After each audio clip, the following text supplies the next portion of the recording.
ये जो भाई हैं दोनों, ये गुर्जर समाज से आते हैं और आजकल सोशल मीडिया पे आपने देखा कि अलग-अलग लोग ट्रेंड चलाते हैं, जैसे कि युवा हैं आजकल के, नई जनरेशन जो है कोई अपनी कम्युनिटी के नाम से बहुत सारी वीडियोज़ अपलोड करते हैं, ज़्यादातर इंस्टाग्राम पर।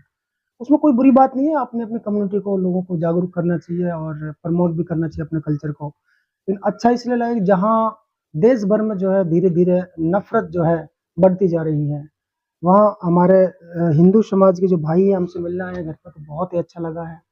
यही हमारी गंगा जमुना तहज़ीब है कि हम मिल-जुल कर काम करते हैं और एक देश में रहते हैं, ठीक है? तो मुझे बहुत अच्छा लगा आप लोगों से मिल कर के। तो जब आपकी पहली बार कॉल आई थी, आपने कहा कि सर हम जुरेहड़ा मोड़ पर हैं, पुनाने से आपसे मिलना है। तो मुझे बहुत अच्छा लगा था। मैंने तभी आपको बोला था कि मैं पास के किसी गाँव में हूँ, लेकिन मैं आपसे मिलने के लिए ही अपने घर वापस आया था। मैं न्यूज़ के लिए मुझे कहीं जाना था। तो अरशद जी, मैं आपसे एक सवाल करना चाहता हूँ कि आप ऐसे खुलेआम जो जी, न्यूज़ दिखाते हो, जी, बेधड़क न इसमें कुछ डरते हो, जी, जो भी आया बेरहम तरीके से जो मुँह पे आया निकाल दिया, जी। तो आपको डर नहीं लगता क्या? देखिए, देश के अंदर 4 चीज़ें होती हैं। जब बाबा भीमराव अंबेडकर ने संविधान लिखा था, मैं कृपया कैमरा पर्सन से अर्ज़ करता हूँ कि एक बार हमारे बाबा भीमराव अंबेडकर को दिखा दीजिए। एक रिक्वेस्ट है मेरी आपसे, ये मेरे बैनर पे लगा हुआ है। ये वो महापुरुष है हिंदुस्तान का जिन्होंने इस देश का संविधान लिखा है और पूरी दुनिया का सबसे खूबसूरत अगर संविधान है, तो वो भारत का संविधान है।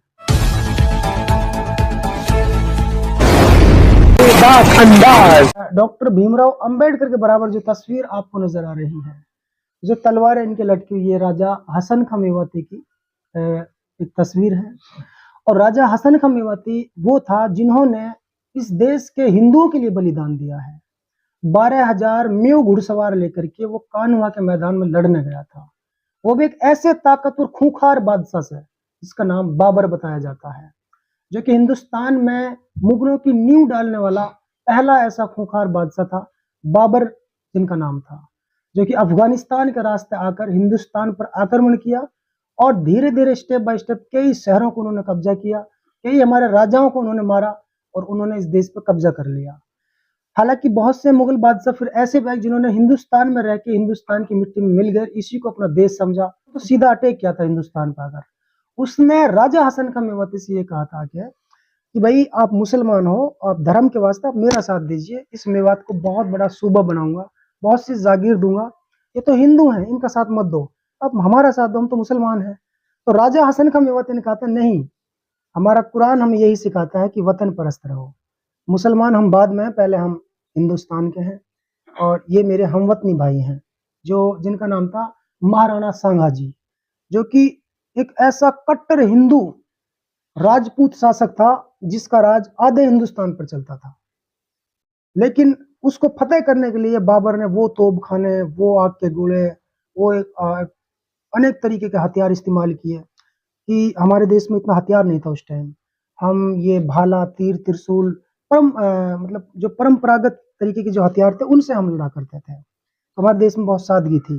तो राजा हसन खां मेवाती ने ये कहा कि ये निर्णय लिया कि मैं अपने देश के हिंदू भाइयों के साथ लड़ूँगा और लड़ते-लड़ते वो कान्हा के मैदान में ही शहीद हो गया था। आज भी रोना आता है कि हमारे देश में हिंदू और मुसलमान का इतना भाईचारा कि वो अपने भाइयों के साथ मर गया और मुसलमानों की गोलियों से ही मरा था वो। समझ रहे हो ना?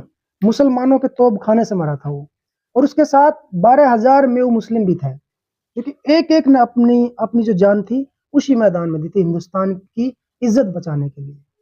आज जब मैं देखता हूँ नफ़रत, तो मुझे बहुत दुःख होता है। अब आप चल कर के आए मेरे पास, तो मुझे बहुत अच्छा लग रहा है। देखो, हम तो अरशद जी सिर्फ़ भाईचारे की वजह से ही आए हैं कि तभी अपना तो मुझे अच्छा भाईचारा लग रहा है। एक रहे। हम नहीं मानते ये हिंदू है, ये मुसलमान है, सिर्फ़ हम इंसान हैं, जी। इसको मानते हैं हम और हमेशा यही मानते रहेंगे। जो चीज़ें मैंने आपको बताई है, ये कोई मनगढ़ंत कहानी नहीं है। नहीं, भारत के इतिहास में आप पढ़ सकते हैं राजा हसन खां मेवाती का नाम, जिनका बाली किला अलवर में बना हुआ है। लेकिन आज दुःख इस बात का है, आप भी मेरे भाई जो मेवात की सरहदों पे रहते हो, कितना बुरा हाल है मेवात का। बिल्कुल। कोई कॉलेज नहीं, यूनिवर्सिटी नहीं, बड़े अस्पताल नहीं, हैं? कोई मेडिकल कॉलेज नहीं, एक मेडिकल कॉलेज उसमें मशीनें नहीं, अल्ट्रासाउंड मशीन नहीं, डॉक्टर समय पे नहीं मिलते हैं, दवाइयाँ नहीं मिलती हैं। मतलब बच्चों के लिए कोई रोज़गार नहीं है, टूटी हुई सड़कें हैं, खारी पानी है, लोग तरस रहे हैं पानी के लिए। महिलाएं 5-5 किलोमीटर दूर से पानी लाती हैं, ठीक है। ये दुख होता है कि जहां महाराणा सांगा और राजा हसन खां मेवाती ने मिलकर के युद्ध किया, वो मोहब्बत मुझे अब नजर नहीं आती है। सरकार कहीं ना कहीं मेवात को डाउन कर रही है, पिछाड़ रही है। देखो अरशद जी, सरकार कुछ भी कहे कुछ भी ना कहे, लेकिन हमें तो इससे बहुत अच्छा लगता है कि आप हर किसी की आवाज उठाते हो, हमें बड़ा अच्छा लगता जी है मैं उसी ये पाता सब। हूँ, मैं उसी बात पाता हूँ कि देश को 4 चीजें चलाती हैं। बाबा भीमराव अंबेडकर से हमारा टॉपिक शुरू हुआ था, उसी पे खत्म होगा। जब संविधान लिखा था तो सबसे पहले एक होती है न्याय का, क्योंकि अदालत होती है। दूसरी होती है विधायिका, जिससे सरकार चलती है।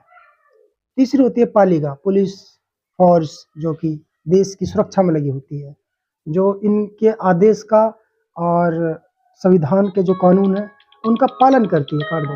चौथे नंबर पर जो होती है वो होती है मीडिया। मीडिया वो चीज होती है, एक गरीब के लिए सबसे पहले पुलिस के दरवाजे होते हैं। बिल्कुल। जब पुलिस के दरवाजे पे उसे न्याय नहीं मिलता तो वो अदालत के दरवाजे खटखटाता है। अदालत के दरवाजे पे भी न्याय नहीं मिलता है तो क्या करता है कि वो किसी बड़े लीडरशिप के दरवाजे खटखटाता है।